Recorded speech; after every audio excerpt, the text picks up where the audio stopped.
15/5/1972 Poes garden, Veda நிலையம், புதுமனை புகுவிழா, கிரக பிரவேசம், புலர்காலை பொழுது, நாதஸ்வர ஓசை.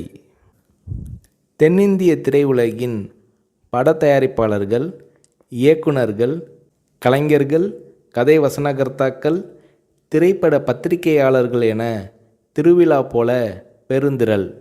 சளைக்காமல் சலிக்காமல் ஓடி ஆடி உபசரித்தார் ஜெயலலிதா. மாளிகை முழுவதையும் சுற்றி காட்டினார்.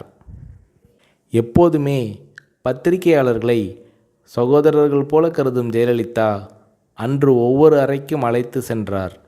இந்த மாளிகையின் ஒவ்வொரு செங்கல் செங்கலாக அணு அணுவாக பார்த்து கட்டியவர் என் அம்மா. இப்போது அவர் இல்லை என்றபோது ஜெயலலிதாவின் இமை ஓரங்களில் கண்ணீர் முத்துக்கள். படிப்பு அறை. அங்கே 1000க்கும் அதிகமான தமிழ் மற்றும் ஆங்கில நூல்கள், படித்து முடித்த நூல்களில் குறிப்பெடுக்க அடிக்கோடுகள். உடை அலங்கார அறை. பட்டு புடவைகள் மட்டும் 5000க்கும் அதிகமாக இருக்கும். ஃபேஷன் புடவைகள் பல ஆயிரம். அலங்கார அறை. விதவிதமான ஒப்பனை பொருட்கள். நகை அலங்கார அறை. ஷெல்ஃபுகளில் பெட்டி பெட்டியாக தங்க வைர நகைகள். பிரத்தியோகமாக ஒரு நகை குடத்தை திறந்து காட்டினார் ஜெயலலிதா. ஒரு பெட்டிக்குள்ளிருந்து சில நகைகளை கையில் எடுத்தார். ஒளி வெள்ளத்தில் மின்னல் கீற்றுகள்.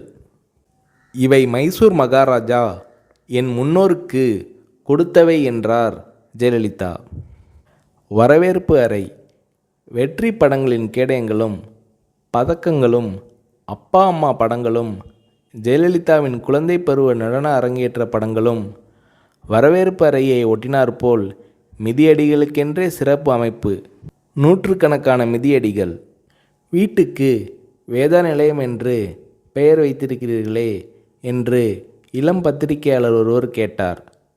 அதற்கு ஜெயலலிதா அவர்கள், அம்மா சந்தியாவுக்கு அவங்க அம்மா அப்பா வைத்த பெயர் வேதா என்றார் ஜெயலலிதா. சந்தியா என்பது சினிமாவில் நடிக்க தொடங்கிய போது சூட்டிக்கொண்ட பெயர் என்றார் ஜெயலலிதா.